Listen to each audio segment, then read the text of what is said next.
원래 이제 훈련은 반복입니다. 우리 영상 한번 더 보겠습니다. 3번 영상 다시 한번 틀어주실래요?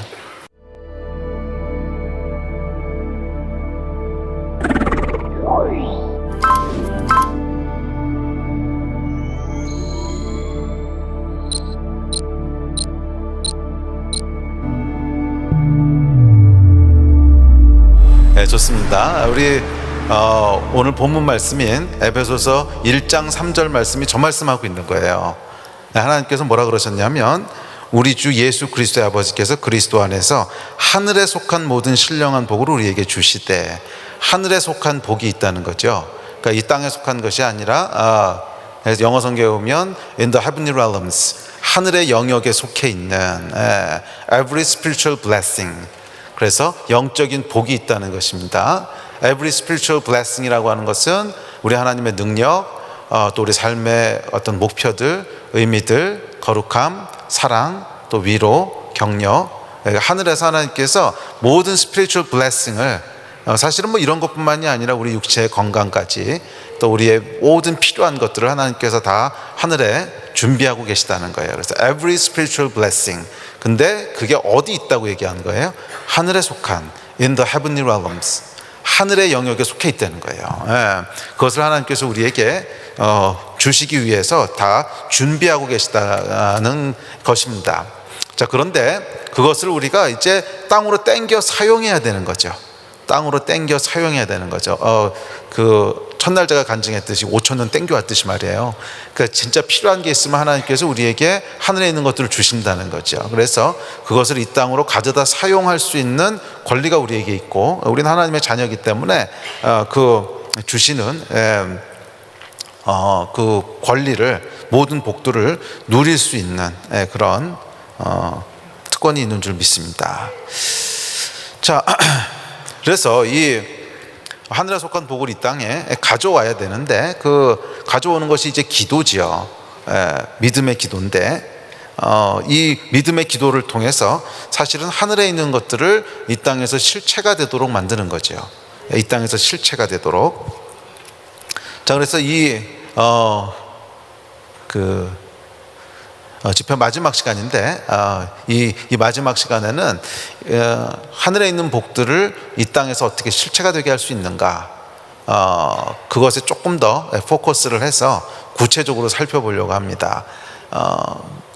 믿음인데, 일단 믿음을 통해서 하나님께서 이 땅에 하늘에 있는 것들을 가져다 실체가 돼서 사용할 수 있도록 하시는데, 그 믿음의 기도라고 하는 것이 구체적으로 어떤 것인지 조금 더 살펴보려고 합니다. 자, 히브리서 11장 1절에 보면 이렇게 얘기합니다. 히브리서 11장 1절 같이 한번 읽어볼까요? 시작. 바라는 것들의 실상이요 보이지 않는 것들의 증거니. 자, 믿음이라고 하는 건 뭐냐면 바라는 것들의 실상이라는 거예요. 그러니까 믿음은 우리가 기도하고 또 하나님께 구하는 것들의 실상이라는 거예요. 그러니까 이 말씀이 그냥 철학적인 말씀, 종교적인 말씀이 아니라 저는 아주 구체적이고 프랙티컬한 말씀이라고 믿습니다. 그리고 뭐 이해하기 어려운 말씀도 아니에요. 성경 말씀은 여러분 너무 어렵게 이해하려고 그러면 실수합니다. 왜냐하면 성경이 쓰여져 있는 그릭도 이제 코인의 그릭이라 그래서 그냥 시장에서 막 사용하는 언어지 학문을 위한 언어가 아니거든요. 그러니까 아주 쉬운 언어로 쓰여져 있고, 사실은 배운 자든 못 배운 자든 뭐 교육을 받았던 못 받았던 누구든지 다 이해할 수 있는 것이 하나님의 말씀인데, 이거 너무 어렵게 해석하려고 그러지 마십시오. 이게 사실은 말씀을 어렵게 해석하게 되는 이유 중에 하나는 뭐냐면, 말씀을 경험을 못 해보면 어렵게 해석하게 돼요. 말씀을 경험을 못하니까 그거를 그냥 어떻게든지 풀어보려고 이리 설명하고 저리 설명하다 보면 복잡해지는 거죠. 그런데 말씀은 사실은 생각보다 훨씬 심플한 것입니다. 믿음은 바라는 것들에 대한 실상이래요. 믿음으로 바라는 것들을 실상이 되게 만든다는 거예요. 믿음으로 바라는 것들을 이 땅에 존재하게 만드는 것이고, 믿음으로 바라는 것들을 이 땅에 실체가 되도록 한다는 거예요. 그게 믿음의 핵심이라는 것입니다. 근데 사실 저도 경험하기 전까지는 이 말씀이 그냥 멋있는 말씀이었어요. 근데 무슨 말씀인지 이해는 안 되는, 믿음은 바라는 것들에 대한 실상이요, 이해는 되세요? 근데 멋있게 들리죠. 저도 그랬어요. 저도 오랜 세월 동안 이 말씀은 참 있어 보이는 말씀인데 구체적으로 무슨 의미인지는 잘 모르겠는 뭐 그런 말씀이었는데, 사실은 제가 간증 나누었듯이 이 하나님의 역사들을 경험하면서 특별히 5,000원 생기는 그 간증을 통해서 믿음은 하늘의 것들을 그냥 실상이 되게 하는 거구나, 해석할 게 없더라고요. 말씀이 그냥 말씀이지 이걸 뭘 해석을 해요. 믿음은 바라는 것들을 이 땅에 실상이 되게 하는구나. 믿음은 5,000원이 필요하면 5,000원이 실상이 되게 하는 거구나. 그게 그냥 믿음의 특징이라는 거예요. 그게 믿음의 본질이라는 거예요.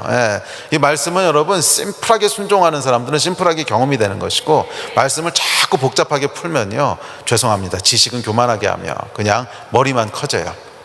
제가 뭐 신학자들을 비하하는 건 아닙니다. 그분들은 또 그분 나름대로의 부르심이 있고 사명이 있기 때문에 그 일을 하시는 건데, 일반적인 신앙생활에서 그렇다는 얘기예요. 일반적인 신앙생활에서 이것을 너무 어렵게 풀려고 그러지 말고, 말씀은 그냥 단순하게 있는 그대로 순종했을 때 그 말씀이 이루어지는 이 말씀들을 경험해 나가시게 되기를 축복합니다.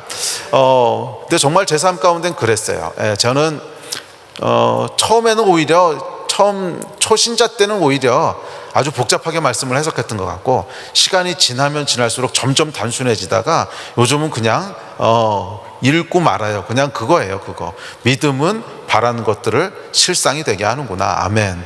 이게 그냥 말씀인 거죠.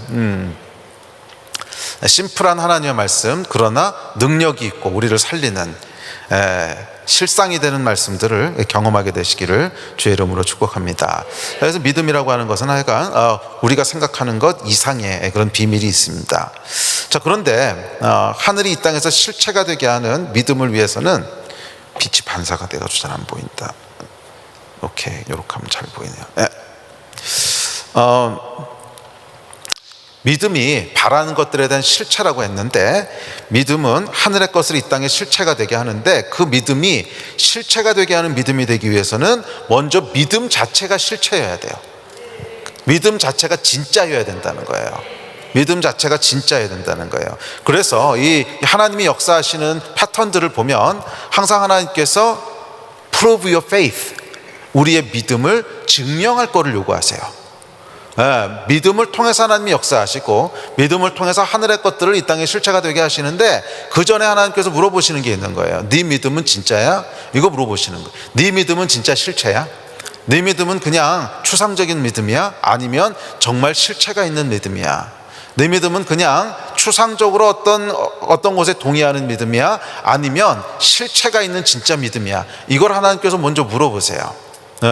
그래서 성경에 나오는 이 믿음의 간증들, 믿음의 스토리들을 읽어보면 항상 하나님께서 믿음을 테스트하는 것들이 먼저 선행됩니다. 뭐 예를 들어서 분명히 아브라함에게 하나님 뭐라 그러셨냐면 약속을 주셨어요.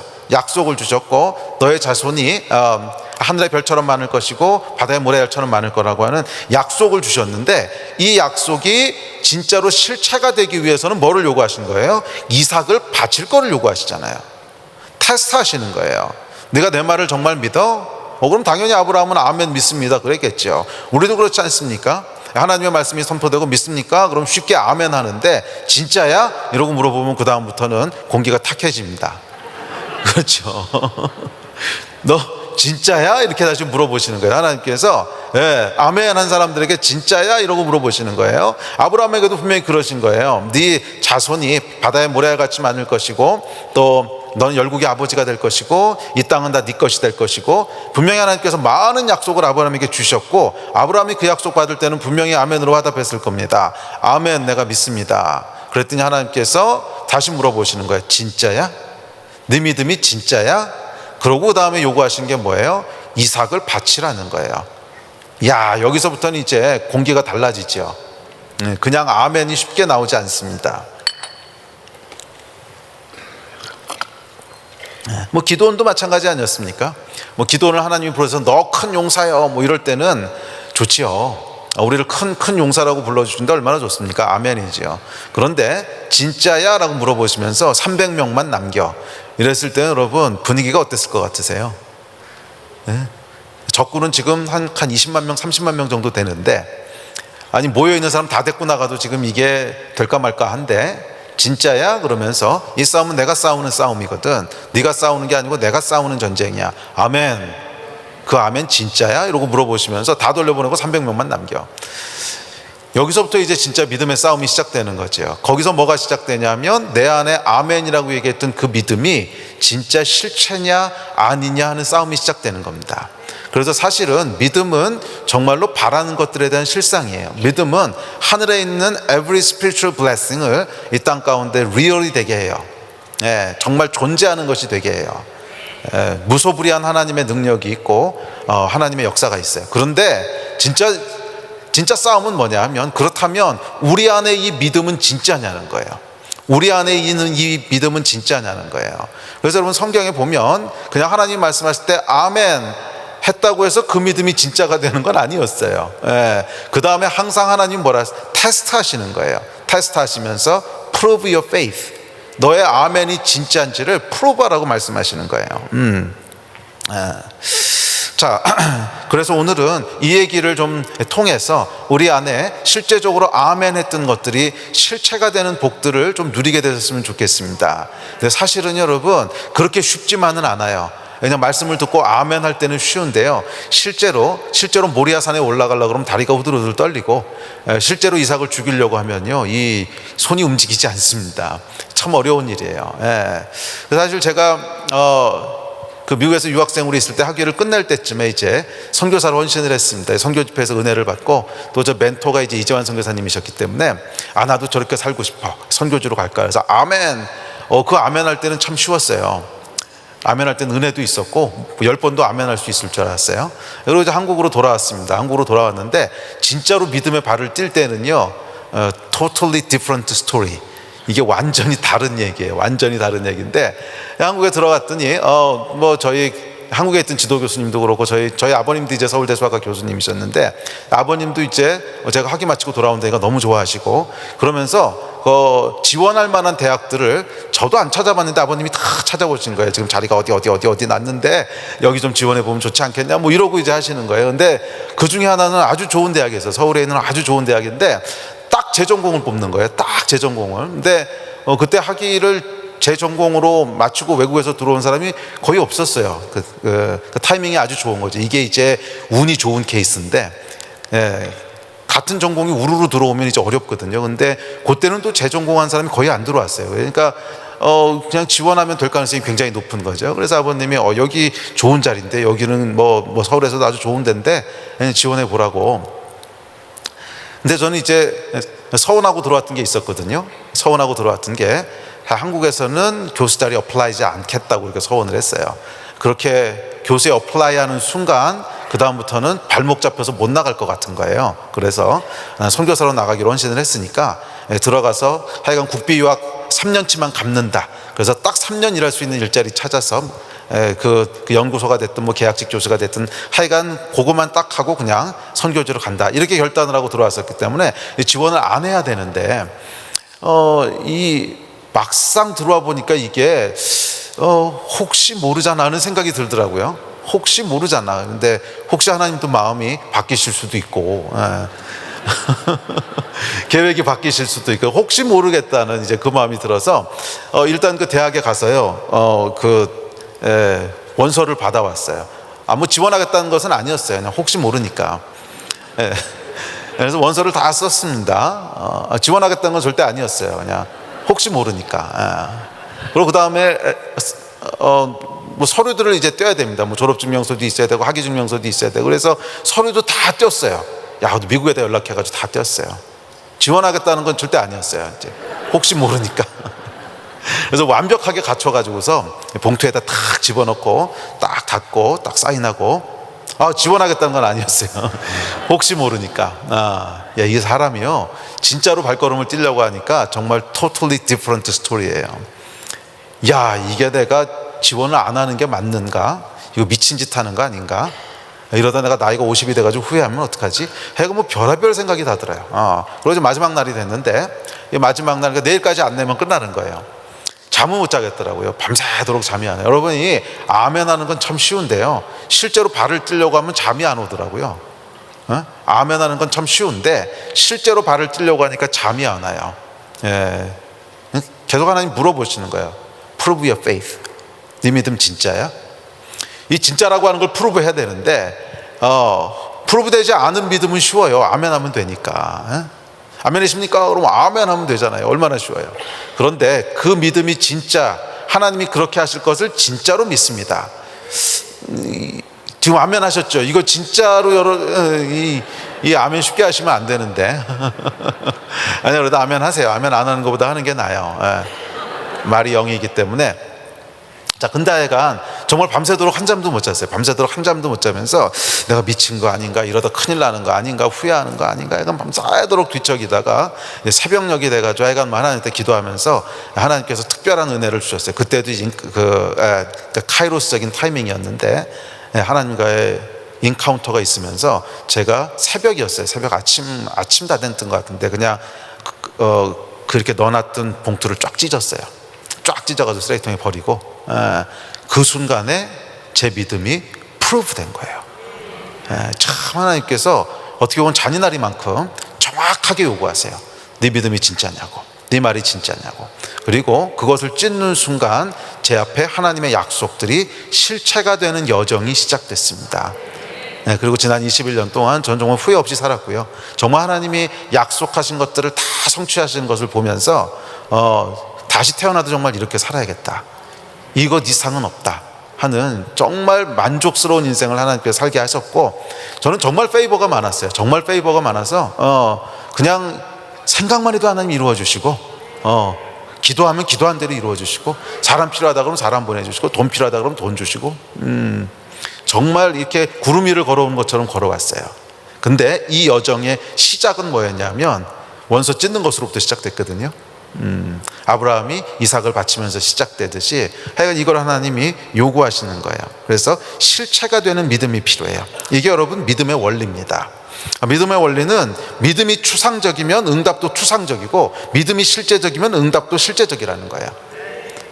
믿음이 추상적이면요, 그래서 실제로 내가 그 믿음이 진짜라고 하는 걸 증명한 적이 없어. 그러면 기도 응답도 그냥 추상적으로 와요. 두리뭉실 뭐가 뭔지 모르게 와요.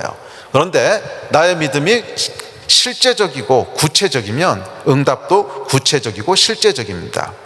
자, 이제 그렇기에 믿음이 진짜가 되는, 믿음이 실체가 되는 순간이 있어야 돼요. 우리 삶 가운데 하늘의 것들을 이 땅에 누리기 원하신다면 믿음이 진짜가 되는 순간이 있어야 돼요.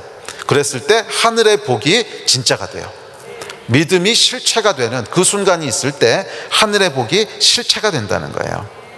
자, 그래서 예를 들어서 예배 때 드리는 헌금 같은 게 저는 생각보다 굉장히 중요하고 구체적인 의미가 있다고 믿어요.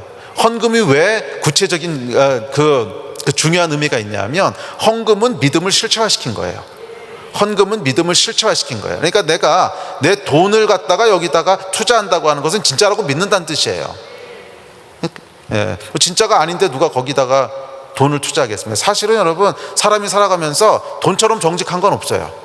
정말 돈처럼 정직한 건 없어요. 내가 말을 뭐라고 하는 것보다 내 가계부가 뭐라고 말하냐는 게 정말 나고요. 난 이걸 믿습니다라고 얘기하는 것보다 거기에 내 돈이 얼마나 흘러 들어가는 것을 보는 거가 훨씬 더 진짜예요. 그래서 여러분, 예배 때 드리는 헌금은 저는 믿음의 실체, 믿음을 실체화시키는 행위라고 믿습니다. 내가 이걸 정말 중요하게 생각한다는 뜻이고, 내가 이것을 정말 사실로 믿고 있다는 뜻이에요. 자, 그렇듯이 그러니까 이게 하나의 이제 예인데, 우리 믿음을 실체화시키는 그것들이 필요합니다. 자, 성경에 보면 다니엘서에도 이 장면이 나옵니다. 다니엘서 한번 읽어볼까요? 다니엘서 6장 10절인데, 자, 6장 10절 같이 한번 읽어봅시다. 시작. 다니엘이 이 조서에 왕의 도장이 찍힌 것을 알고도 자기 집에 돌아가서는 윗방에 올라가 예루살렘으로 향한 창문을 열고 전에 하던 대로 하루 3번씩 무릎을 꿇고 기도하며 그의 하나님께 감사하였더라. 여러분이 잘 아시는 이제 다니엘이 사자굴에 들어가게 되는 사건의 시작입니다. 이게 시작인데, 다니엘의 이 사건이 언제 일어난 사건이냐면 BC 538년도에 일어난 사건인데, BC 538년도가 여러분 어떤 해인가 하면 고레스 칙령이 발표되는 해예요. 고레스 칙령은 먼저 여러분 아시죠? 고레스 칙령은 뭐냐면 이스라엘이 바벨론의 포로로 잡혀갔는데 하나님께서 예레미야를 통해서 예언하시죠. 70년 지나면 포로에서 해방돼서 돌아오게 될 거야. 그래서 그 해방을 선포한 사람이 고레스 왕이에요. 이 고레스 왕이 되면서 칙령을 발표해서 잡혀왔던 포로들은 다시 돌아가도 좋다. 칙령을 발표한 게 고레스 칙령이죠. 그래서 포로된 지 70년 되는 해인 BC 538년에 고레스 칙령이 이제 나오게 되는데 바로 그 해예요. 바로 그 해. 그래서 다니엘서 6장과 다니엘서 9장은 같은 때 일어나는 겁니다. 그래서 여러분이 다니엘서를 읽을 때 9장을 읽을 때는 항상 6장을 같이 참조하시면서 읽으면 좋아요. 같은 때 같은 순간에 일어난 거예요. 자, 근데 참 신기하지 않습니까? 다니엘의 정적들이 다니엘을 모함하기 위해서 법을 하나 만들어 올리는데 그 법이 뭐냐면 기도를 못하게 하는 법이에요. 야, 세상에 뭐 이런 법이 있습니까? 30일 동안 기도를 못하게 하는 법이에요. 이게 여러분 우연이 아니죠. 538년도가 무슨 해라고요? 고레스 칙령, 하나님의 역사, 70년째 해방돼야 되는 해인데, 그래서 9장에 보면 다니엘이 금식하면서 베옷을 입고 기도하기를 시작합니다. 그러니까 이게 70년대 해방되는 것을 위해서는 누군가가 기도함으로 그 하나님의 약속을 실체로 만들어야 되는 거죠. 이게 여러분 아무리 약속이 돼 있어도 실체로 만드는 사람이 없으면 그냥 하늘에 있는 거예요. 이 땅으로 가져오는 사람이 있어야 되는 거예요. 그게 기도거든요. 그래서 기도를 통하지 않고는 절대로 하나님의 역사가 이루어지지 않아요. 그래서 아무리 하나님께서 약속을 하시고 예언을 하셨어도 70년 만에 너희가 해방돼서 돌아올 거야 약속을 하셨어도 아무도 그 약속을 실체로 만드는 사람이 없으면 안 이루어지는 거예요. 근데 다니엘이 보니까 이 약속을 아는 사람은 주위를 둘러보니까 거의 아무도 없어요. 왜냐하면 지금처럼 성경이 흔한 때도 아니었고 이 다니엘은 이제 고위 관리였으니까 이건 성경을 가지고 있었겠지만 나머지 사람들은 성경 가지고 있는 것도 아니고 선지자도 아니고 그러니까 모르죠. 그러니까 자기가 기도하지 않으면 안 되겠다고는 절박함이 있는 거죠. 다니엘을 통해서 70년 약속이 성취가 돼야 되는 거예요. 그게 다니엘의 사명이었던 거죠. 그래서 9장에 보면 이제 다니엘이 예레미야 선지자를 통해서 70년 만에 해방될 거라고 하는 약속의 말씀을 읽고 기도하기 시작하는 거예요. 그 기도는 뭐예요? 이 약속을 실체로 만들기 위한 기도인 거죠. 자, 그런데 이 실체로 만드는 사건이 딱 일어나야 되는데 바로 무슨 조서가 내려와요? 기도를 못하게 하는 법이 나오는 거예요. 그러니까 우연이 아니죠, 이게. 그러니까 영적인 전쟁인 거죠. 기도를 못하게 하는 법이 내려옵니다. 그리고 30일 동안 이제 기도를 못하게 합니다. 자, 이게 이제 이 일의 배경인데, 이제 근데 어떻게 합니까? 다니엘이 조서가 내린 것을 알고 도장이 찍힌 것을 알고도 집에 돌아가서 바로 기도를 질러버립니다. 이 참. 잠시도 망설이지 않아요. 뭐 하루 있다, 일주일 있다 이런 게 아니고 딱 도장 찍힌 거 알고요. 바로 돌아와서 그날 바로 기도를 질러버리는데 참 흥미로운 게 광장을 향해서 창문을 열고 기도를 지릅니다. 야, 이건 또 뭔가. 여러분 지금 상황이 이해가 되시죠? 이 다니엘이 기도하는 것을 파파라치들이 기다리고 있는 거죠. 이거 가지고 지금 잡아 놓아야 되는 건데, 그래서 기도 하나 안 하나 그 창밖에서요 스마트폰 들고 이러고 기다리고 있는 거예요. 뭐 저기 이렇게 들고 어떤 사람은 호떡 장사 같이 하고 어떤 사람은 지나가는 쓰레기 청소부 같이 하고 나와서 기도만 해라 이러고 있는 상황인 거잖아요. 그렇죠? 아니 그러려고 이 조서 만든 거 아닙니까? 그러니까 만약 다니엘이 창문을 열지 않고 방 안에서 혼자 기도했다, 그럼 누가 알겠어요? 저기 골방에 들어가서 혼자 기도했다, 그러고 나중에 기도했습니까? 안 했습니다. 그러면 누가 알겠어요? 그렇잖아요. 그런데 다니엘이 하필이면 왜 창문을 열었을까? 아니면 좀 닫고 하지. 굳이 창문을 열 이유가 있었을까? 이게 여러분 똑같은 거예요. Prove your faith. 다니엘 안에 있는 믿음을 테스트하시는 거예요. 근데 이 테스트는 큰 테스트죠. 왜? 민족의 운명을 결정하는 거거든요. 70년의 그 약속을 포로 해방, 포로 귀환이라고 하는 이 약속을 믿음을 통해서 실체로 만들어야 되는데 그 믿음이 진짜인지를 물어보시는 거예요. 그래서 창문을 열고 기도하게 하셨어요. 여기서 여러분 창문을 연다고 하는 건 뭐냐면 믿음의 도전과 핍박을 얘기하는 거예요.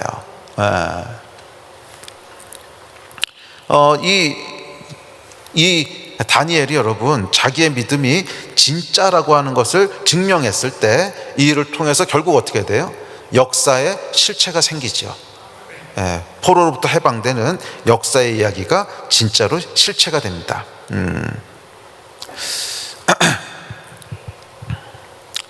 자, 그 하늘의 것이 이 땅에서 실체가 되는 그 돌파의 핵심이 여기 있어요. 그게 뭐냐 하면 창문을 여는 것입니다. 원수들이 기다리고 있는 곳을 향해서 창문을 여는 거예요. 그저 숨어서 몰래 기도하는 것이 아니라, 자기 혼자 마음속으로 드렸던 기도가 아니라 원수를 향해서, 세상을 향해서 창문을 열고 기도하기 시작합니다. 자, 이 창문을 열기 전까지는 근데 창문을 연다고 하는 것은 여러분 영적이고 상징적인 의미입니다. 그러니까 진짜로 여러분 뭐 창문 연다고 해서 믿음이 실체된다는 게 아니라, 그 창문을 여는 영적 의미가 뭐냐는 거예요. 창문을 열기 전까지는 다니엘의 믿음은요, 그냥 내 내면 안에 있는 혼자만의 믿음이었어요. 그런데 창문을 여는 순간 내 내면 안에 있던 믿음이 밖으로 툭 튀어나와서 진짜 실체가 된 거예요. 아브라함이 여러분 그 전까지 아멘이라고 하나님 약속에 반응했던 것은 내 안에 있었던 믿음이에요. 내가 그냥 내면적으로 하나님을 믿는 내 안에 있는 추상적인 믿음이었다면, 이삭을 모리아산에 바치는 순간 아브라함의 안에 있던 이 추상적인 믿음이 밖으로 튀어나와서 진짜 실체가 된 거예요. 이게 믿음의 테스트예요. 그래서 여러분, 하늘의 것을 이 땅에서 실체가 되게 하기 위해서는, 이 역사를 경험하기 위해서는 내 안에 있는 믿음이 먼저 밖으로 튀어나와야 돼요. 내 안에 있는 믿음이 추상적이고 내면적인 믿음이 아니라 이 믿음이 진짜라고 하는, 이 믿음이 진짜라고 하는, 나는 내가 아멘한 것에 대한 것을 진짜로 믿고 있다라고 하는 이 믿음의 실체가 우리 밖으로 툭 튀어나올 때, 그게 다니엘에게 뭐예요? 창문을 여는 행위였던 거예요. 창문을 열면서 기도했을 때 다니엘의 믿음이 무엇을 증명한 거예요? 내 생명은 하나님께 달려있다고 하는 것을 증명한 것이고, 내가 하나님을 신뢰하고 하나님이 나를 사자굴에서 구원하실 거라고 하는 사실을 믿음으로 증명한 거예요. 원수들이 나를 죽이려고 기다리고 있을지라도 능하신 하나님의 손이 나를 구원하실 것이고, 내가 믿는 하나님은 정말 살아계신 하나님이시라고 하는 것을 창문을 여는 순간 다니엘 안에 있던 이 추상적인 믿음이 밖으로 튀어나와서 실체가 된 거예요. 그리고 이렇게 믿음이 실체가 되었을 때 결국 그가 하늘에 있는 것들을 이 땅에서 실체가 되도록 하는 이 하나님의 역사를 경험하게 됩니다. 그래 여러분, 우리도 마찬가지예요. 우리의 믿음과 기도가 여러분 다니엘과 달리 현실을 움직이지 못하고 있다면 이유가 저는 여기에 있다고 믿습니다. 우리의 믿음과 신앙이 밖으로 나오지 않고 우리 내면 안에서 계속 추상적으로 머물러 있는 거예요. 그 얘기는 뭐냐면, 내 믿음이 진짜라고 하는 걸 하나님 앞에서 증명하지 않은 거예요. 그냥 내 안에서 나는 믿어, 스스로 추상적이고 내면적인 믿음에 머물러 있는 것이지, 나는 이 믿음이 진짜라고 하는 것에 내 모든 것을 걸어, 이 prove your faith, 내 믿음의 실체를, 창문을 연 적이 없는 거예요. 그러면 하늘의 것도 실체가 되지 않아요. 열심히 우리가 기도를 합니다. 열심히 기도를 하잖아요. 무언가를 놓고 기도를 해요. 개인적인 기도 제목이든 교회의 기도 제목이든 아니면 뭐 중보 기도 제목이든 하여간 무엇인가를 놓고 기도를 합니다. 기도를 열심히 하잖아요. 그러면 조금 시간이 지나면 우리 앞에 창문이 하나 나타나요. 예외가 없어요. 창문이 하나 나타나요. 그러고는 열라 그러세요. 제가 처음에 목회를 시작할 때 그때도 마찬가지였죠. 선교사 나갈 때도 마찬가지죠. 방금 제가 간증했듯이 아멘이라고 제가 선교사로 헌신을 했어요. 그런데 그렇게 선교사로 나가려고 준비하고 기도하다 보니까 창문이 나타나더라고요. 창문이 뭐예요? 이 원서를 제출할 것인가 말 것인가. 이 창문을 열어야 되는 거예요. 또 조금 지나서 제가 이제 한국에 들어가서 첫날 잠깐 간증했는데, 한국에 들어가서 선배 목사님이 개척하신 교회를 섬기게 됐는데, 여기 개척하자마자 목사님이 없어지셨어요. 그러니까 없어진 게 아니라 미국으로 가셔야 돼가지고 돌아오셨는데, 그러면서 이제 교회가 어려워졌습니다. 목사님이 안 계시게 됐으니까. 그래서 열심히 기도했습니다. 하나님 도와주십시오. 우리 뭐 새로운 목사님이 필요합니다. 청년들을 구원해야 되지 않겠습니까? 약간 모든 필요한, 모든 하나님을 설득시킬 수 있는 것들은 다 갖다가 약간 이 기도로 나열하는 거죠. 하나님 도와주십시오. 하나님 이거 어떻게 해야 되겠습니까? 그랬더니 창문이 하나 딱 나타나더라고. 무슨 창문이냐면, 네가 하면 되겠네. 이건 생각 안 해봤던 건데, 그거 말고요, 교회를 긍휼히 여겨주시고 불쌍히 여겨주시고 도와주십시오. 네가 하면 되겠네. 이 창문을 열어야 되는 거죠. 이 창문을 열었을 때 하나님께서 저희 수원하나교회라고 하는 교회를 교회 위에 주셨던 약속들이 비로소 실체가 되는 거예요. 네. 태초부터 하나님께서 저희 교회를 향해서 가지고 계신 계획들이 있으실 것이고 약속이 있으실 텐데, 그 약속은 창문을 여는 믿음이, 그 믿음이 실체가 됐을 때 이 약속도 실체가 되는 거예요. 그렇지 않고 제가 그날 그냥 창문을 열지 않고 계속 누군가 열겠지 뭐 이러고 있었다면 그 약속이 아무리 있었어도 아마 그냥 흘러가 버리지 않았겠습니까? 창문을 여는 게 필요한 거예요. 또 저희가 건축을 놓고 열심히 기도했습니다. 저희도 이제 건물이 필요해 가지고서 열심히 하여간 기도를 했습니다. 저는 제가 이제 목회하면서 건축을 2번이나 할 줄은 몰랐어요. 첫 번째 할 때 제대로 할 걸. 첫 번째 할 때 제가 그릇이 너무 작아가지고 요만하면 행복해 그러고 작게 지어놨더니 지금 어디 갈 데가 없어가지고서요. 이제 할 수 없이 저희가 2번째 건축 프로젝트를 하게 됐는데, 몇 년을 기도했습니다. 몇 년간 스페이스가 없으니까. 저희가 얼마나 좁았냐 하면 이 세 가족이 왔다가 숨을 쉴 수가 없어서 죄송하다고 딴 교회로 가겠다고 그러고 갔어요. 이게 너무 사람들을 막 꽉꽉 채워놨더니 호흡이 안 된다고, 미안하다고, 정말 내가 이 교회 오고 싶고 등록하고 싶은데 숨을 쉴 수가 없어서 못 가겠다고 이러고 이제 딴 데로 가시고 막 이래서 하여간 어떻게 할 수가 없었어요. 그런데다가 제가 이제 대안학교를 같이 하고 있는데 이 대안학교도 점점 커져서 이렇게 빌려 쓰는 건물 가지고는 한계가 있고, 그래서 이제 집중적으로 기도를 시작했습니다. 그리고 교인들이 정말 열심히 기도했어요. 왜냐하면 자기 자식들이 다녀야 되는 학교인데 자리가 없으니까 막 금식하면서 기도합니다. 금식하면서 기도하고 40일 작전 기도, 100일 작전 기도, 약간 엄청나게 기도했습니다. 그런데 이렇게 기도하면 여러분 뭐가 일어나는 줄 아십니까? 창문이 나타나요. 창문은 뭐예요? 그러면 돈은 누가 낼 건데? 비전은 좋죠. 새 건물로 갑시다, 건축합시다, 좋은데 돈은 누가 낼 건데? 여러분, 이 기도가, 이 하나님의 비전이 실체가 되기 위해서는요, 돈을 주고 사야 실체가 될 거 아니에요. 그러면 누군가는 그 믿음의 창문을 열어야 되는 거예요. 창문을 열고 내 안에 있는 믿음을 실제로 끄집어내야 되는 거예요. 프로브 해야 되는 거예요. 증명해야 되는 거예요. 그랬을 때 그 증명된 믿음을 통해서 하나님이 주시는 건물이라고 하는 것이 실체가 되는 거죠. 근데 감사하게도 하여간 저희 성도들이 창문들을 많이 여셨어요. 창문들을 많이 여셔서 그 땅은 하여간 샀습니다. 땅까지 사고 건물은 아직 못 졌는데 하여간 그러고 있습니다. 자, 이게 여러분 창문이에요. 우리가 기도하다 보면 창문이 나타날 것이고, 그 창문을 열었을 때 우리 안에 있는 믿음이 실체가 되는 줄 믿습니다. 기도하시는 여러분, 어떤 창문을 열고 계십니까? 창문을 열 준비가 되셨습니까? 교회를 위해 기도하시는 여러분, 무엇을 기도하십니까? 어떤 창문이 나타나셨습니까? 그 창문을 여셔야 돼요. 나라와 민족을 위해서 기도하시는 여러분, 창문을 열 준비가 되셨습니까? 선교를 위해서 기도하시는 여러분, 창문을 열 준비가 되셨습니까? 기억하세요. 창문을 열기 전까지 우리의 믿음은 우리 마음속에 존재하는 추상적인 믿음이지 실체가 있는 믿음은 아니에요. 그러나 창문을 여는 순간 우리 안에 있는 믿음이 실체가 되고, 그 실체가 된 믿음을 통해서 하늘의 것이 이 땅에 실체가 되는 줄 믿습니다.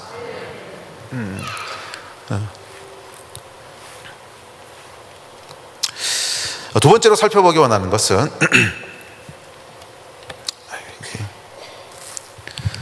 그렇다면 어떻게 이런 믿음의 사람이 될 수 있는가 하는 얘기인데, 자, 믿음으로 하여금 창문을 열어야 되는데, 그렇다면 이 창문을 여는 믿음은 어디서부터 오는가? 이 믿음은 여러분 로또로 하루아침에 생기는 게 아니라는 거예요. 이 믿음이 우리 안에 만들어지는 기간이 있다는 거예요. 자, 이 이야기를 좀 하려고 합니다. 다윗과 골리앗에 대한 이야기를 해보죠. 다윗의 창문은 여러분 뭐였는지 아십니까? 골리앗이었어요. 다윗을 향한 하나님의 약속이 있었어요. 이스라엘의 왕이 될 거라고 사무엘을 통해서 기름 부으시고 약속하셨어요. 그런데 이 약속이 실체가 되기 위해서는 역시 똑같은 과정을 겪어야 돼요. Prove his faith. 이 믿음이 진짜인지를 증명해야 돼요. 그래서 여러분, 다윗에게 약속은 있었지만 이 다윗이 진짜로 왕이 되기 위해서 열어야 됐던 창문이 있는데 골리앗의 창문이었어요. 사실은 골리앗이 없었으면 다윗은 왕이 될 수 없었습니다. 다윗이 어떻게 왕이 되죠? 골리앗을 죽이면서 국민적인 지지를 얻게 되는 거잖아요. 사울은 천천히요, 다윗은 만만이라. 그 전까지는 다윗이 누군지 사람들이 어떻게 합니까? 아무도 모르는 저 시골에 있는 꼬마를 누가 왕으로 세우겠어요. 그런데 골리앗이라고 하는 거인을 때려잡는 것을 통해서 전 국민적인 지지와 환영을 받게 되는 거죠. 와, 이런 사람이 있구나. 사울보다도 뛰어나네. 사울 왕보다도 뛰어나네. 그래서 이 골리앗이라고 하는 창문을 열었을 때, 사실 여러분, 다윗도 골리앗 앞에 나갈 때 자기의 믿음과 생명을 걸고 나가는 겁니다. 아무도 그 앞에 나서는 사람이 없었어요. 도저히 상대할 수 있는 존재가 아니었잖아요. 그런데 그가 그의 생명을 하나님께 의탁하고, 나의 생명은 하나님께 있습니다 라고 하는 믿음을 창문 바깥으로 드러낸 거죠. 이 창문을 열고, 골리앗이라고 하는 창문을 열고 그 앞으로 나갔을 때 그의 믿음이 실체가 됐고, 이 실체가 되는 믿음을 통해서 다윗에게 뭐가 일어나요? 왕이 되는 그 약속이 일어납니다. 자, 이게 동일하게 반복되는 패턴이죠. 자, 이 창문을 여는 순간에 대해서 조금 더 살펴봅시다. 창문을 여는 순간은 우리 안에 있는 믿음이 실체가 되는 순간입니다. 믿음이 실체가 되는 순간인데, 하나님 편에서는 어떻게 보이실 것 같으세요?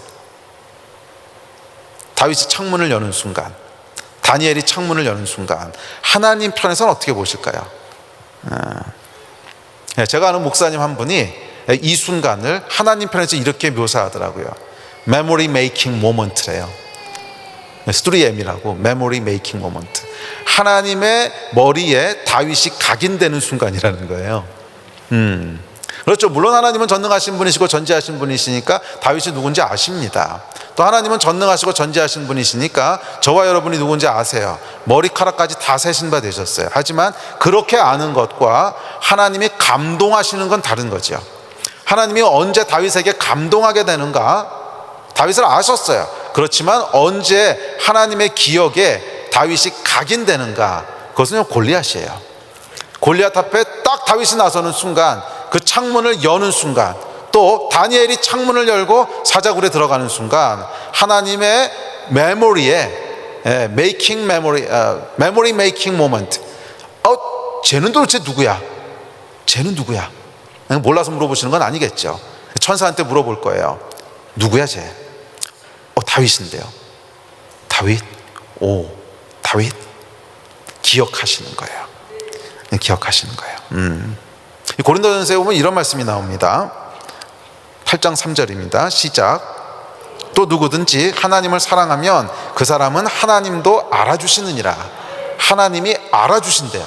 근데 여러분, 이게 진짜 영성이에요. 사람들은 하나님에 대한 지식이 많은 것을 영성이라고 생각하는데, 아니요 여러분, 그건 지식이지 영성이 아니에요. 진짜 영성은 뭐냐면, 내가 하나님에 대한 지식을 많이 아는 것이 아니라 하나님이 나를 알아주는 거예요.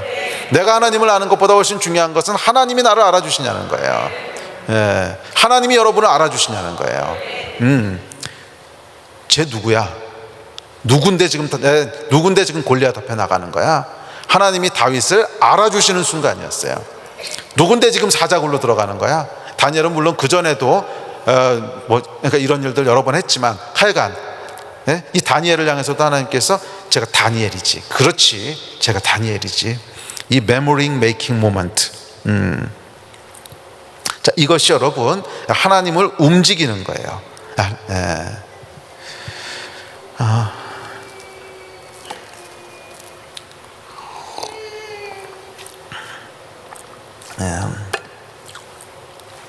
우리가 신앙생활을 하다 보면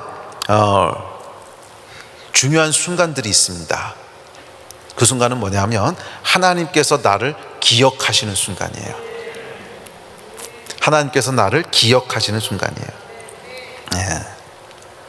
그 순간이 있으십니까? 그래서 사실은 여러분, 우리가 이 위기라고 하는 것들은요, 조금 다른 관점을 가지고 바라볼 필요가 있습니다.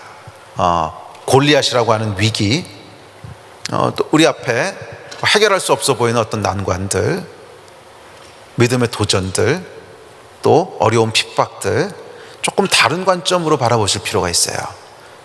그것은 그냥 재수 없어서 우리에게 닥치는 어떤 어려움이 아니라 어쩌면 하나님께서 우리를 알아주시게 되는 기회가 될 수 있다는 거예요. 골리앗이 없었다면 다윗이 왕이 될 수 없었고, 또 다니엘이 사자굴에 들어가지 않았다면 다니엘서 6장은 없었겠죠. 위기는 여러분 그냥 재수 없는 것도 아니고요, 단순히 우리에게 우연히 닥친 것도 아니고, 그것은 하나님이 우리를 알아주시는, 어쩌면 메모리 메이킹 모먼트, 하나님에게 우리가 어떤 존재인지가 각인되는 순간이에요. 이 순간을 여러분 믿음으로 잡으셔야 돼요. 그 순간에 창문을 여셔야 되는 거예요. 그 순간에 골리앗 앞으로 나가셔야 되는 거예요. 많은 사람들이 이 순간을 놓쳐요. 원망하느라고, 불평하느라고, 또는 낙심해서. 그래서 여러분 우리를 향한 하나님의 약속이 실체가 되지 않는 거예요. 이 순간을 여러분 놓치시지 마십시오. 오히려 어려움의 순간이 오고, 오히려 위기의 순간이 오면 지금이 하나님의 타이밍이군요. 지금이 하나님이 나를 기억하시는 순간이군요. 지금이 다윗을 향해서 하나님이 저는 내 마음에 합한 자라 부르시는 그 순간이 우리에게 임한 것으로 믿으셔야 됩니다. 골리앗이 우리 앞에 나타났을 때는 골리앗을 두려워하고 숨어 다닐 것이 아니라 이 순간이 하나님이 나를 기억하시는 순간이다 하는 것을 여러분 붙잡으셔야 되는 줄 믿습니다. 그 얼마 전에, 얼마 전은 아니죠. 한 6, 7년 된 것 같아요. 그래서 제가 이제 미국의 어느 교회를 갔는데, 주일날 그냥 예배 드리러 간 거였어요. 우연히 그때 제가 미국에 좀 머물고 있을 때였는데, 주일날 예배 드릴 때가 필요해가지고 제가 어느 교회를 갔습니다. 이제 미국 교회였는데, 교회 가서 이렇게 예배를 드렸는데, 어떤 여자분이 기도해 주시고 싶다고 이렇게 오셨어요. 동양인이 있으니까 아마 그러셨는지 기도해 주겠다고 해서 이제 그러시라고 그랬더니 이분이 이렇게 예언 기도를 하시는 분이었어요. 근데 전혀 모르는 분이에요. 처음 본 분인데, 저하고 집사람하고 둘이 있었는데, 그래서 교회 이렇게 뒤편에 가서 이분이 이제 기도를 해 주시겠다고 기도를 하시는데, 기도하는데 뭐가 보인다는 거예요. 그래서 이분도 뭐 이제 보시는 분이구나. 영이 예민하신가 보다. 그러고 있는데 이분이 내가 이렇게 그림이 하나 보이는데 당신이 이렇게 그 비행기 타는 기내용 가방 있잖아요. 기내용 가방을 쌌다 풀었다 하고 있다는 거예요. 그 얘기를 듣는 순간 그게 정확히 제 일상이었거든요. 그러니까 요즘은 이제 코로나 때문에 제가 너무 하여간 이런 그 은혜의 기간을 보내고 있는데, 코로나 전까지는요 집에 돌아오면 바로 짐 쌌습니다. 정말 비행기를 많이 탔어요. 정말 비행기를 많이 타서 제가 2018년도 19년도까지는 중동만 1년에 7번을 갔거든요. 중동만 7번을 갔는데, 이 중동만 가는 게 문제가 아니고 1년에 적어도 2번은 미국을 오고요, 적어도 2번은 호주를 가고, 그다음에 3번 이상 중국을 가고, 그다음에 일본은 뭐 수도 없이 가고, 그다음에 몽골도 1년에 한두 번 가고. 그러면 비행기 몇 번 탔을 것 같으세요? 제가 날수를 계산해 봤더니 1년의 절반을 제가 어딘가 나가 있더라고요. 그런데 주말은 또 교회 설교를 해야 되잖아요. 그러니까 항상 제 스케줄이 어떻게 되냐면, 예배 마치고 일요일 밤 비행기를 타는 거예요. 그래서 일 보고 금요일 날 아침에 돌아와서 금토일, 그 다음에 다시 일요일 저녁에 비행기를 타고 가면 돌아오면 금토일. 그러니까 이게 일상이었기 때문에 짐을 안 풀렀어요. 그냥 짐을 안 풀고 그냥 풀었다 놨다 뭐 이러는데, 정확히 그 얘기를 하시는 거예요. 그래서 제가 그래서 저희 집사람이 이게 아주 불만이었어요. 그만 좀 돌아다니라고, 교회 좀 지키라고. 그러니까 물론 저희 집사람이 저를 서포트하긴 하지만 너무 많이 돌아다니니까, 그리고 맨날 아프다 그러니까 아프죠. 그렇게 돌아다니는데 어떻게 안 아프겠어요. 그러면서 이제 그랬는데, 그러면서 이분이 기도하시면서 짐을 쌌다 풀었다 하고 있는데, 그것은 네가 과거의 어느 시점에 인생에 아주 소중한 것이 있는데, 그 소중한 것을 하나님께 드렸기 때문에 하나님께서 주시는 축복이라고. 근데 이분은 저에 대해서 아무것도 모르는데 저는 무슨 말인지 알았어요. 저는 어렸을 때부터 나이가 꽤 들 때까지 제가 교수 이외에 다른 걸 할 거라고 정말 한 번도 생각해 본 적이 없었어요. 정말 한 번도 생각해 본 적이 없었어요. 그래서 그날 그 봉투를 찢기 전까지는 제가 교수 이외에 다른 길을 갈 거라고 생각해 본 적이 없었는데, 그 서운하면서 드린 거죠. 내 인생 하나님께서 마음대로 쓰시고 주님 원하시는 대로 사용하시고, 주님의 영광과 주님의 나라가 이 땅 가운데 보여줄 수 있다면 마음껏 쓰시라고. 그 기억이 난 거예요. 그 선교사로 헌신했던 기억, 우리 교수 자리 그냥 안 하겠다고 포기했던 기억, 그 순간이 제 인생의 메모리 메이킹 모먼트였던 거죠. 기억하신 거예요. 하나님께서 다 기억하시고, 그리고 정말 그 후에 이어지는 제 삶을 보면 아까 말씀드렸듯이 그냥 페이버였어요. 페이버. 다르게 어떻게 설명을 못하겠어요. 페이버였어요. 정말 기도하면 기도한 대로 들어주시고, 기도 안 하고 생각만 해도 어떤 건 들어주시고, 사람 필요하면 사람 보내주시고, 돈 필요하면 돈 주시고, 건물도 2번이나 주셨잖아요. 이번에 2번째 건물 할 때는 사실은 저희 교회 규모 가지고서는 안 될 줄 알았어요. 이게 한국의 땅값이 너무 비싸가지고서요. 땅값만 하여간 비싸요. 감당할 수 있는 규모가 아니어서 저는 안 될 줄 알았는데, 정말 생각지도 못하게 그냥 헌금들을 하셨어요, 어떤 분들이.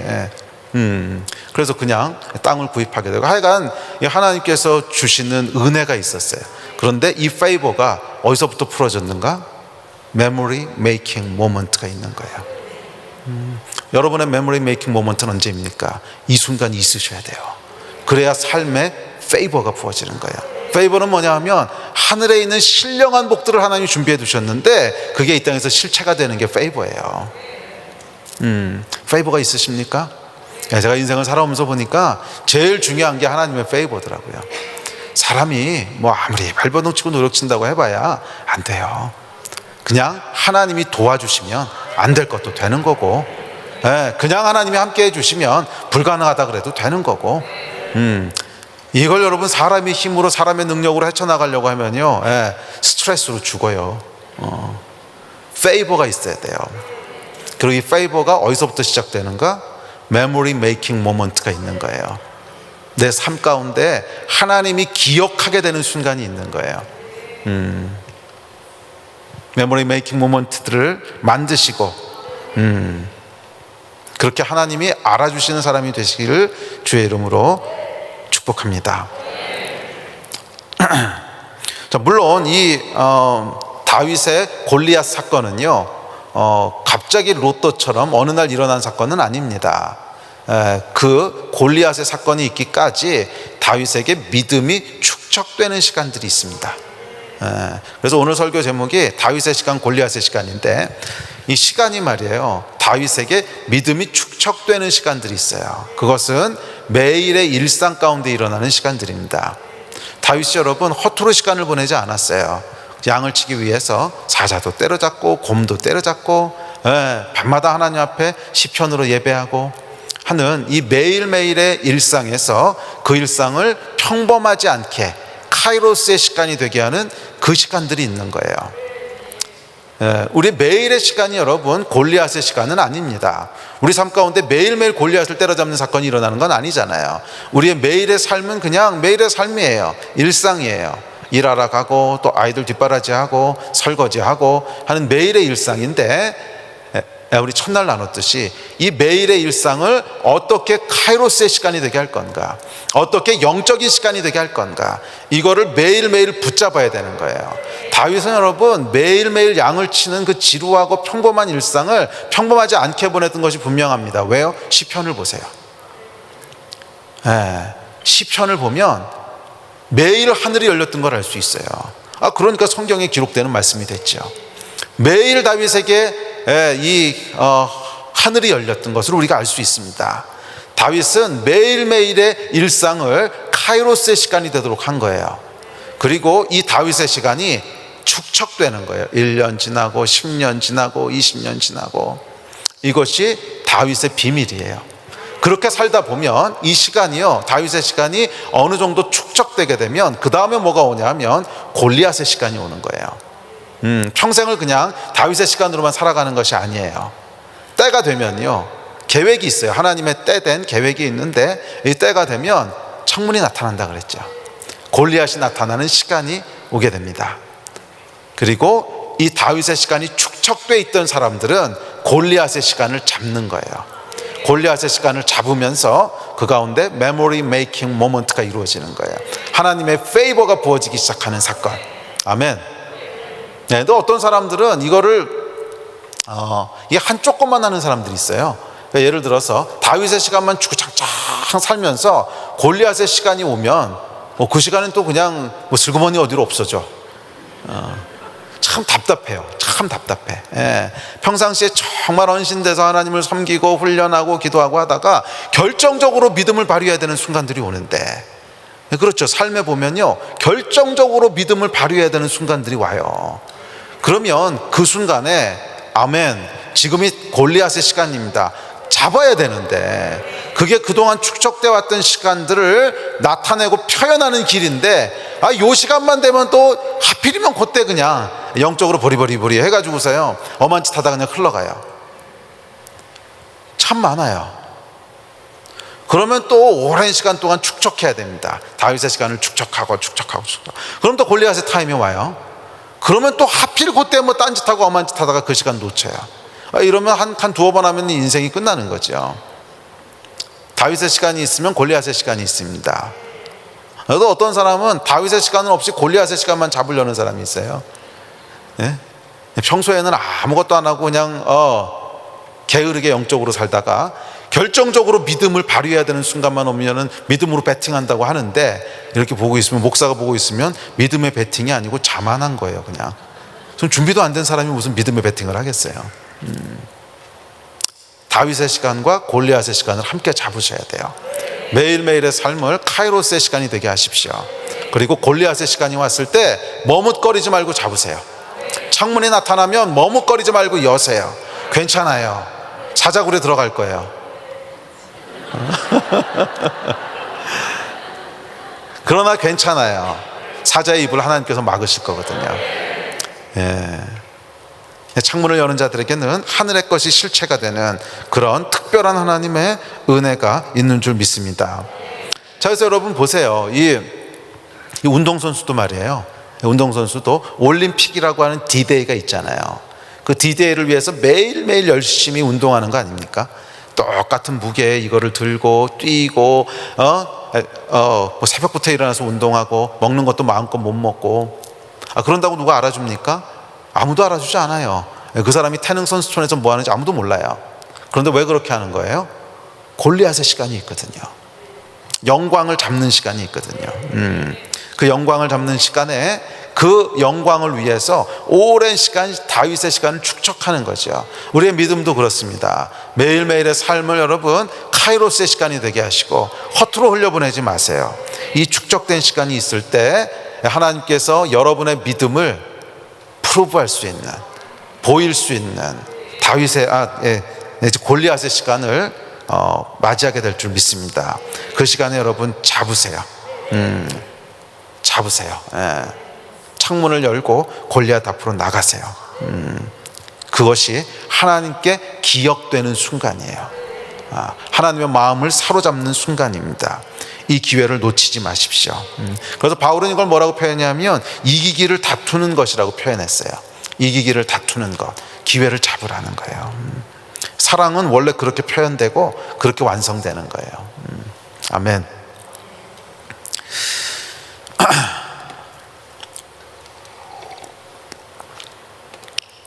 마지막 한 가지만 더 이야기 나누고 모든 집회를 마무리합시다. 자, 우리 이 믿음이 실체가 되게 하는, 조금 주제가 다르긴 한데 그래도 이 말씀은 꼭 나눠야겠다는 마음을 주셔서 나누게 됐는데, 믿음이 실체가 되기 위해서는 기도가 필요하다고 했죠. 그런데 기도 말고도 여러분 하늘의 것이 실체가 될 수 있는 또 한 가지 방법이 있어요. 뒷문이 있어요. 야매로 얻을 수 있는 방법이 있는데, 이건 공짜로 가르쳐 드리기 참 아까운 건데.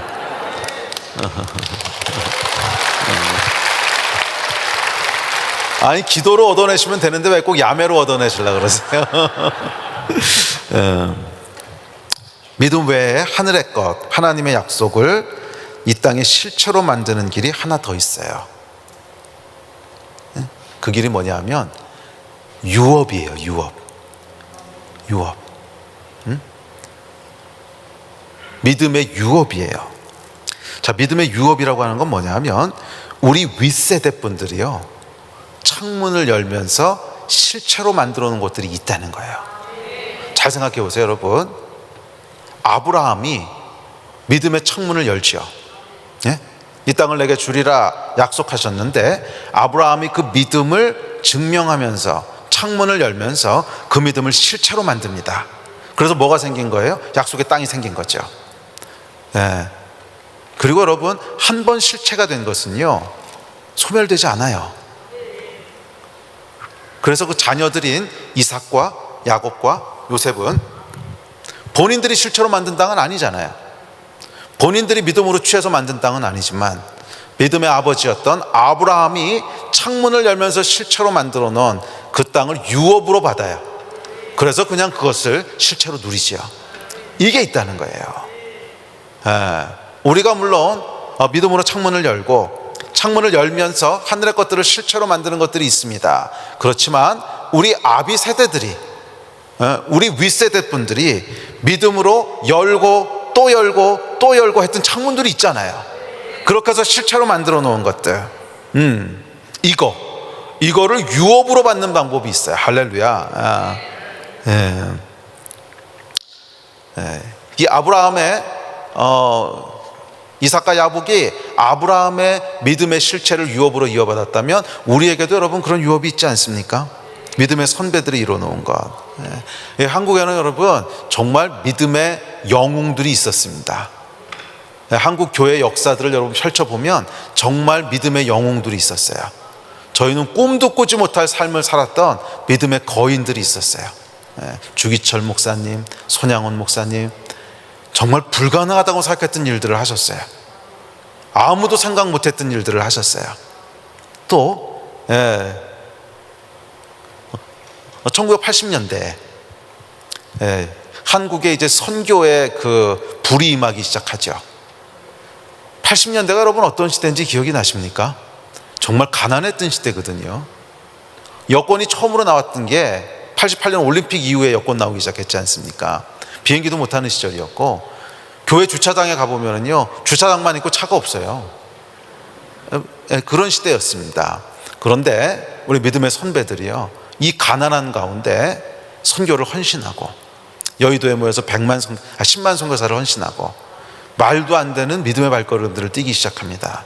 나가고 또 나가고 또 나가고, 창문을 열고 또 열고 또 열고. 저희 윗세대 분들의 선교 이야기를 들어보면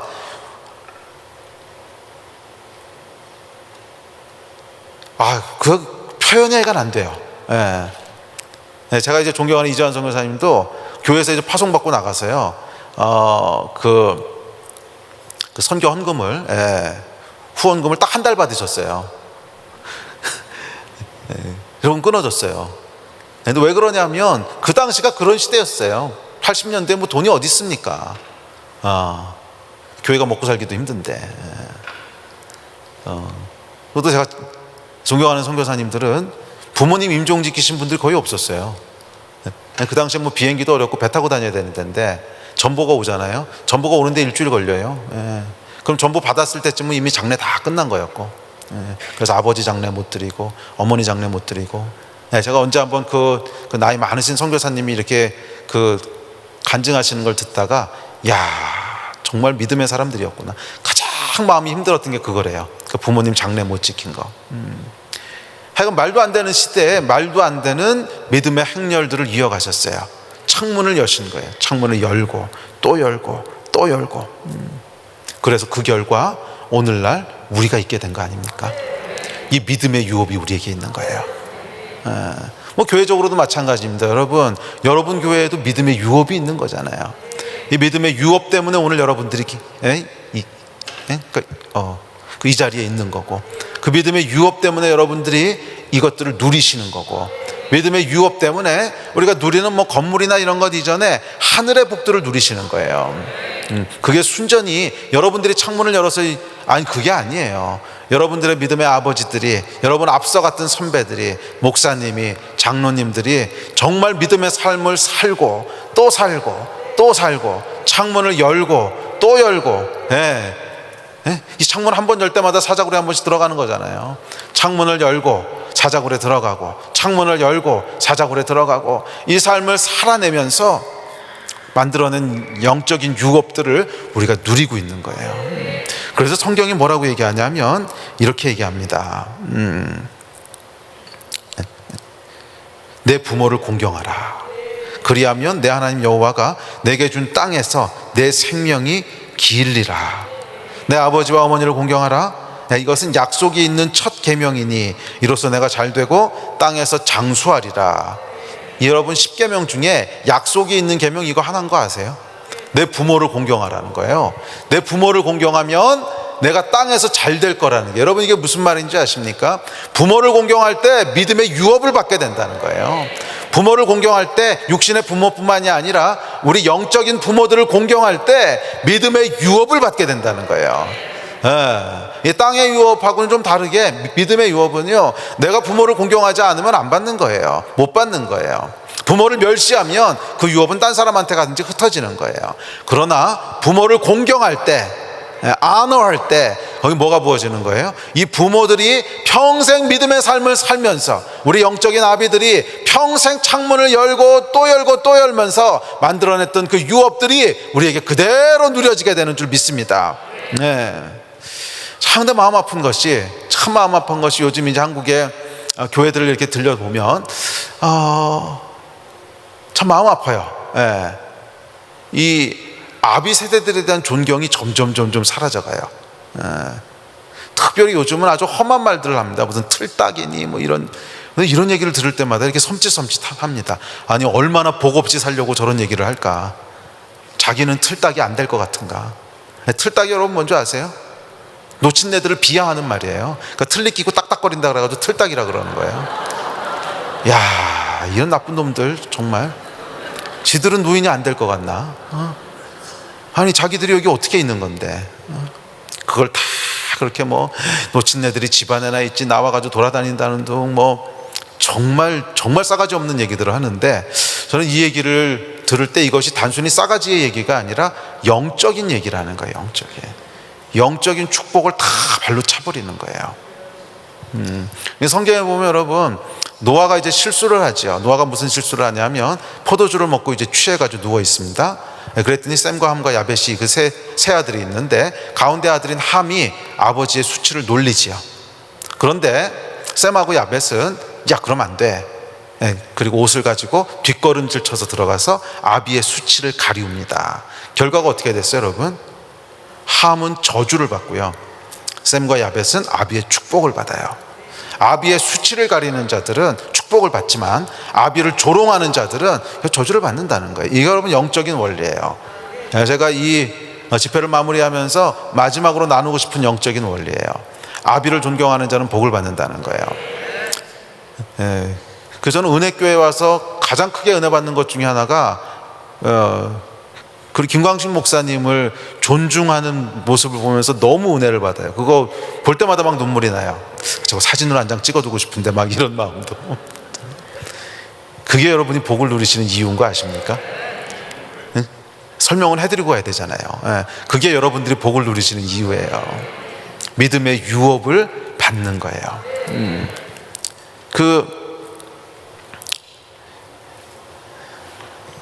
여호수아서에 보면, 여호수아서 4장 22절 말씀 같이 좀 읽어볼까요?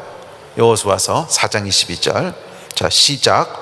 너희는 너희의 자손들에게 알게 하여 이르기를 이스라엘이 마른 땅을 밟고 이 요단을 건넜음이라. 너희 하나님 여호와께서 요단물을 너희 앞에 마르게 하사 너희를 건너게 하신 것이 너희 하나님 여호와께서 우리 앞에 홍해를 말리시고 우리를 건너게 하심과 같았나니, 이는 땅의 모든 백성에게 여호와의 손이 강하신 것을 알게 하며 너희가 너희 하나님 여호와를 항상 경외하게 하려 하심이라. 여러분 이 말씀을 보면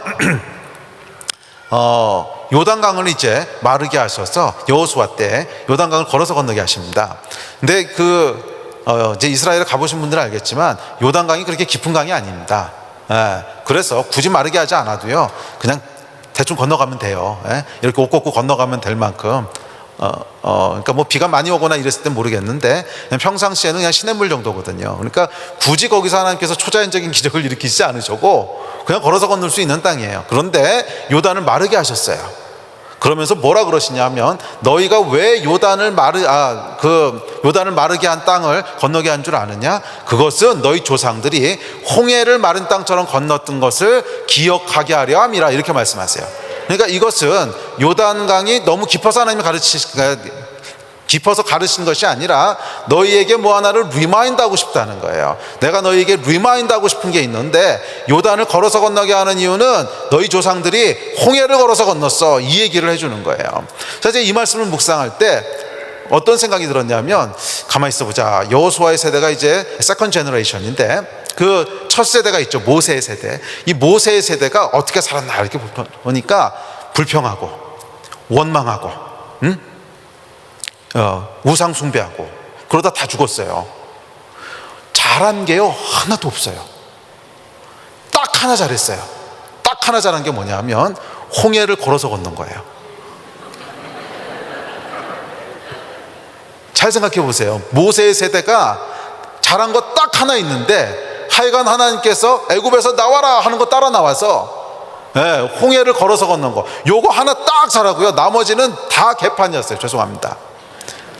불평하고 원망하고 시비 걸고 그러다 그냥 그러다 물뱀 물려서 죽고 뭐 이런 거잖아요.